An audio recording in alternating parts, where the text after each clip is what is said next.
우리 기도하고 성경 통독 시작하겠습니다. 하나님 아버지 감사드립니다. 오늘 하루 말씀을 열어주시고 또 어려운 말씀 가운데서도 주님 지혜를 주셔서 우리가 필요한 양식들을 이해하고 넘어갈 수 있도록 주님 축복하여 주시옵소서. 우리의 몸과 마음을 말씀으로 향하게 해주시고 또 주님을 만나는 이 시간을 귀히 여기게 해 주시옵소서. 감사드리며 예수님 이름으로 기도드립니다. 아멘. 오늘은 창세기 6장부터 읽겠습니다. 창세기 6장입니다. 사람이 땅 위에 번성하기 시작할 때 그들에게서 딸들이 나니 하나님의 아들들이 사람의 딸들의 아름다움을 보고 자기들이 좋아하는 모든 여자를 아내로 삼는지라. 여호와께서 이르시되 나의 영이 영원히 사람과 함께 하지 아니하리니 이는 그들이 육신이 되리라. 그러나 그들의 날은 120년이 되리라 하시니라. 당시의 땅에는 네피림이 있었고 그 후에도 하나님의 아들들이 사람의 딸들에게로 들어와 자식을 낳았으니 그들은 용사라 고대의 명성이 있는 사람들이었더라. 여호와께서 사람의 죄악이 세상에 가득함과 그의 마음으로 생각하는 모든 계획이 항상 악할 뿐임을 보시고 땅 위에 사람 지으셨음을 한탄하사 마음에 근심하시고 이르시되 내가 창조한 사람을 내가 지면에서 쓸어버리되 사람으로부터 가축과 기는 것과 공중의 새까지 그리하리니 이는 내가 그것들을 지었음을 한탄함이니라 하시니라. 그러나 노아는 여호와께 은혜를 입었더라. 이것이 노아의 족본이라. 노아는 의인이요 당대의 완전한 자라. 그는 하나님과 동행하였으며 세 아들을 낳았으니 셈과 함과 야벳이라. 그때 온 땅이 하나님 앞에 부패하여 포악함이 땅에 가득한지라. 하나님이 보신즉 땅이 부패하였으니 이는 땅에서 모든 혈육 있는 자의 행위가 부패함이었더라. 하나님이 노아에게 이르시되 모든 혈육 있는 자의 포악함이 땅에 가득하므로 그 끝날이 내 앞에 이르렀으니 내가 그들을 땅과 함께 멸하리라. 너는 고페르 나무로 너를 위하여 방주를 만들되 그 안에 칸들을 막고 역청을 그 안팎에 칠하라. 네가 만들 방주는 이러하니 그 길이는 300규빗, 너비는 50규빗, 높이는 30규빗이라. 거기에 창을 내되 위에서부터 한 규빗에 내고 그 문은 옆으로 내고 상, 중, 하 3층으로 할지니라. 내가 홍수를 땅에 일으켜 무릇 생명의 기운이 있는 모든 육체를 천하에서 멸절하리니 땅에 있는 것들이 다 죽으리라. 그러나 너와는 내가 내 언약을 세우리니 너는 내 아들들과 내 아내와 내 며느리들과 함께 그 방주로 들어가고 혈육 있는 모든 생물을 너는 각기 암수 한 쌍씩 방주로 이끌어들여 너와 함께 생명을 보존하게 하되 새가 그 종류대로 가축이 그 종류대로 땅에 기는 모든 것이 그 종류대로 각기 둘씩 네개로 낳아오리니 그 생명을 보존하게 하라. 너는 먹을 모든 양식을 네개로 가져다가 저축하라. 이것이 너와 그들의 먹을 것이 되리라. 노아가 그와 같이 하여 하나님이 자기에게 명하신 대로 다 준행하였더라. 여호와께서 노아에게 이르시되 너와 내 온 집은 방주로 들어가라. 이 세대에서 네가 내 앞에 의로움을 내가 보았음이니라. 너는 모든 정결한 짐승은 암수 7씩 부정한 것은 암수 2씩 내게로 데려오며 공중의 새도 암수 7씩 데려와 그 씨를 온 지면에 유전하게 하라. 지금부터 7일이면 내가 40주야를 땅에 비를 내려 내가 지은 모든 생물을 지면에서 쓸어버리리라. 노아가 여호와께서 자기에게 명하신 대로 다 준행하였더라. 홍수가 땅에 있을 때 노아가 600세라.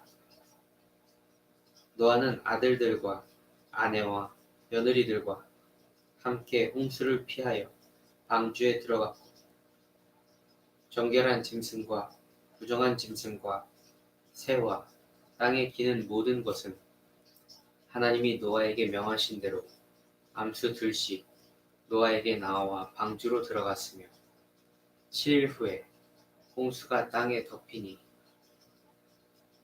노아가 600세 되던 해 둘째 달 곧 그달 12된 날이니라. 그날에 큰 기품의 샘들이 터지며 하늘의 창문들이 열려 40주야를 비가 땅에 쏟아졌더라.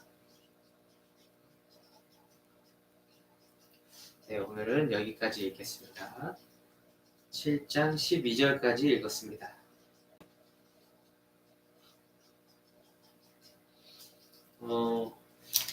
하나님께서 창조를 하신 뒤에 이제 노아라는 의인을 통해서 그 마지막 그 구원의 방편을 예비하셔서 이제 인류를 다시 재건하시고자 하십니다. 왜 이렇게까지 하셔야만 했나? 하나님께서는 창조하신 것에 대해서 그렇게 큰 관심이나 어떤 아낌이 없으신가? 라고 우리가 오해할 수 있겠습니다. 하지만 신약 성경에 이런 기록이 있어요. 노아 시대에 오래 참으시던 날에 이런 기록이 있습니다. 노아 시대에 오래 참으시던 날에 이런 뜻 이후에 예수 그리스도께서 십자가에 달려 돌아가실 때 돌아가신 그 이후에는 우리가 어디로 가는지 알 수가 없잖아요. 근데 성경에 그 안내가 나와 있습니다. 신약 성경에 그 사이에 지옥으로 내려가셨다. 완전하게 하나님께 버림받은 하나님께 우리의 죄를 모두 다 해결하기 위해서는 완전하게 버림받으셔야 했던 거죠. 예수님께서. 그래서 이런 말씀을 하나님께 소리 지르시면서 얘기하신 거죠. 엘리 엘리 라마 사박다니 주여 주여 어찌하여 저를 버리시나요? 주여 어찌하여 저를 버리시나요? 하나님의 아들이 그렇게 얘기했다는 것은 진짜로 하나님 아버지께서 예수님을 그때는 버리셨다는 겁니다. 그래서 예수님이 지옥에 내려가셨어요. 죄를 짊어지고 지옥에 내려가셨죠. 그 지옥에서 만난 사람들, 노아 시대 이전 사람들을 만나셔서 그 홍수 심판이 하나님의 진정한 오래 참으심 이후에 있던 심판이었다라는 선포를 하시고는 이제 부활을 하신 것입니다. 이것은 깊은 신학적인 견해가 아니고 말씀에 잘 나와 있는 사실, 누구라도 알 수 있는 사실을 말씀드리는 거예요. 노아 시대 때 하나님께서 이렇게 모든 생명체들, 지상의 모든 생명체들 40주야를 그렇게 비가 들이치면 새들도 살아남지 못해요. 왜냐하면 영원히 날 수도 없고, 그리고 날고 있는 중에도 엄청난 물이 쏟아지면 그들도 땅에 내려앉아야 되기 때문에, 근데 내려앉을 곳이 없잖아요. 그러니까 하늘에 나는 새들까지도 다 멸하시고, 온전한 그 식물 제외하고는, 미생물 제외하고는 그냥 다 생명체들 다 사라진 겁니다. 이 지구상에. 이런 멸하심을 우리에게 왜 주셨을까? 우리가 깊이 생각해 봅니다. 창세를 하시고 천지를 창조하시고 노아의 홍수 심판, 노아 시대의 홍수 심판이 있기까지의 그 역사가 생각보다 깁니다. 사람들의 나이를 계산해보면 생각보다 긴 시간 동안인데 한 사람이 거의 900살 가까이를 살고 900살을 사는데 그 역사가 가끔 가다가는 정말 똑똑한 사람들이 나오겠죠. 아인슈타인 같은 사람, 에디슨 같은 사람,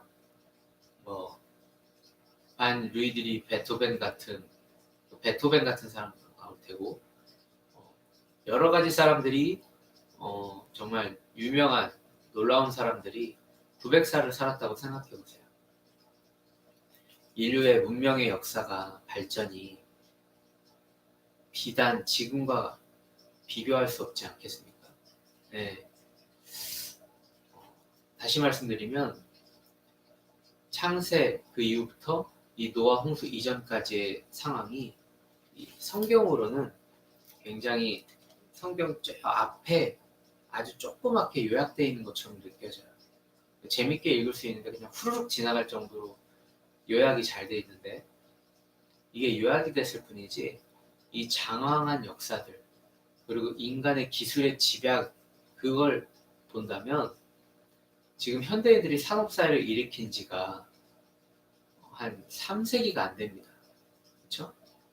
산업사회를 일으킨 지가 3세기 만에 그러니까 이렇게 사람들이 번성을 했고 그리고 질병을 통제했고 그리고 기계를 만들고 과학기술로 편안함을 추구했고 그리고 이제는 하나님의 창조의 영역인 유전자까지도 이제 건드리기 시작했습니다. 근데 우리 300년 만에 이렇게 됐는데 그 사람들은 300년이 아니고 800년, 900년을 살았어요. 한 사람. 기술의 연결. 한 사람. 기억의 연결이 800년, 900년이에요. 그럼 그 안에 나이든 시대는 일을 못한다고 쳐도 한 500년 가량은 열심히 연구하고 열심히 일할 수 있지 않았겠어요? 그리고서 한 세대가 지나가고 다음 세대가 와도 또 몇백 년 동안 그렇게 연구를 하고 지나가요. 그러면 지금 세대만큼 또는 그 이상 기술의 발전이 있었을 것이다 라는 생각을 하게 됩니다. 그래서 기술이 발전하게 되면은 사람들의 특징이 있죠. 사람들의 특징. 말씀에도 나와 있죠. 마음에 생각하는 모든 것이 악한 뿐이므로 그 기술을 가지고 하나님의 뜻을 이루려 하는 것이 아니라 자신의 영광을 드높이고 그리고 그 기술로 인해서 하나님께서 제안하신 어떤 한계, 경계를 무너뜨리려고 하는 시도를 많이 했을 겁니다. 그래서 기술을 통해서 하나님께 가까이 가는 것이 아니라 인간은 기술의 발전을 통해서 하나님께로부터 멀어져요.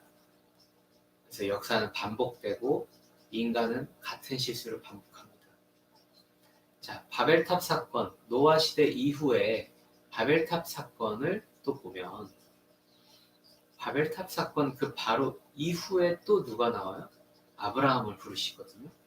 이스라엘 백성의 처음 시초 아브라함을 부르시는데 바벨탑 사건도 똑같아요. 처음에는 돌을 쌓아서 건축물을 짓던 사람들이 이제는 벽돌을 구울 줄 알게 되었고 그 구운 벽돌로 역청을 이어붙여서 접착을 시키게 돼요. 그래서 굉장히 견고한 건축물을 지을 수 있게 되었는데요. 그것으로 무엇을 해요? 우리의 영광을 온 세계에 드높여서 하나님의 영광과 닿게 하자. 우리의 건축물을 그렇게 높이 올리자.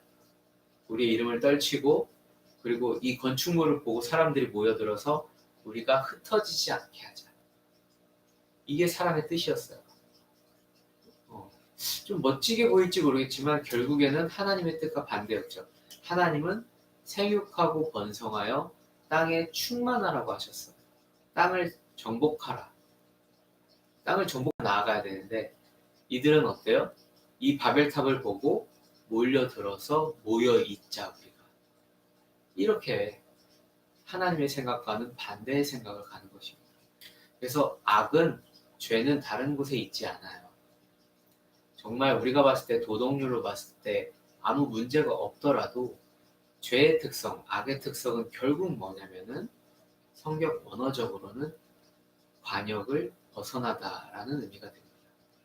죄, 이것에 대한 히브리어 원어적 그런 뜻은 관역에서 벗어나다라는 원어적 뜻이 있어요. 그 관역은 무엇입니까? 하나님의 마음, 하나님의 뜻이죠. 하나님의 뜻으로부터 벗어나는 것, 그것이 바로 죄며 그것이 바로 악입니다. 사단이 왜 생겨났습니까? 아름다운 천사장이었던, 많은 천사를 거느렸던 그 악한 이가 어찌하여서 사단이 되었습니까? 행악죄를 지었습니까? 간음을 했습니까? 도둑질을 했습니까? 아니에요. 사단은 어떻게 생겨났냐면 하나님께 반기를 들었기 때문에 사단이 된 것입니다. 그래서 우리가 죄의 특성을 규정할 때는 하나님께 벗어나 있다. 그것이 바로 죄라고 보시면 돼요. 네. 왜냐하면 하나님께서는 선하시기 때문입니다. 믿으십니까? 하나님께서는 선하십니다. 우리가 그것을 믿고 오늘 하루도 주님께 의지하고 꼭 붙어서 우리 막달라 마리아 같이 예수님을 사랑하여서 예수님께 꼭 붙어있는 그런 여인들이 될 수 있도록 축복합니다. 막달라 마리아는 원래는 7 귀신이 들렸던 사람이에요. 정말 문제가 많은 사람이었습니다. 하지만 그것을 본인이 싫어했어요. 하나님께 붙어있는 이 여인은 7 귀신 붙어있는 것이 자신에게 너무 싫었어요. 그래서 선하신 예수님께 붙었고 7 귀신이 떠나갔고 그리고 완전하게 새로워져서 급변하여 급격하게 선하여져서 완전해졌습니다. 어떻게 이렇게 급하게 변할 수가 있었을까요? 성경에 막달라 마리아가 과거의 그런 흔적들을 나타내면서 주변 공동체를 힘들게 했다라는 기록이 없어요. 그냥 과거에 7 귀신 들었었다라는 기록만 있지 그 이후에 이 사람의 흔적 때문에 다른 이들을 힘들게 했다. 이가 문제가 되었다 해요. 막달라 마리아가 성품적으로. 전혀 그런 문제가 없었어요. 하나님께서는 하루를 천년같이 쓰셔서 그 사람을 변화시킵니다. 그 시작을 어떻게 할 수 있느냐? 자신이 그걸 원해야 돼요. 자신이 7 귀신을 물러나길 원해야 돼요. 그럴 때 하루를 천년같이 쓰셔서 그 사람을 급하게 아주 빠르게 변화시킬 수 있는 하나님의 능력이 현실화되는 것입니다. 우리가 그것을 원하기를 바랍니다. 우리 삶 가운데, 내 마음 가운데, 내 육신 가운데 하나님께로 나아가게 되는 그런 문제가 생겼다면, 잘 안 된다면 막달라 마리아처럼 원해야 돼요. 진심으로 원해야 돼요. 내가 신앙 안에 믿음 안에서 살겠습니다. 하나님의 뜻 가운데 순종하겠습니다. 그것을 제가 너무도 원합니다. 라는 마음으로 예수 그리스도 앞에 나아가시면 바꿔주실 거예요. 네, 저도 그렇게 바꿔지고 있습니다. 정말 급하게 하나님의 종으로 바꿔지고 있습니다. 저는 그것을 보고 있어요, 날마다. 네, 오늘 너무 감사드리고 많은 이야기들을 오늘 우리에게 허락하셨죠. 네, 이것을 다 받아서 하루를 넉넉히 승리하며 나아갈 수 있기를 소원합니다. 네, 수고하셨습니다. 내일 뵐게요.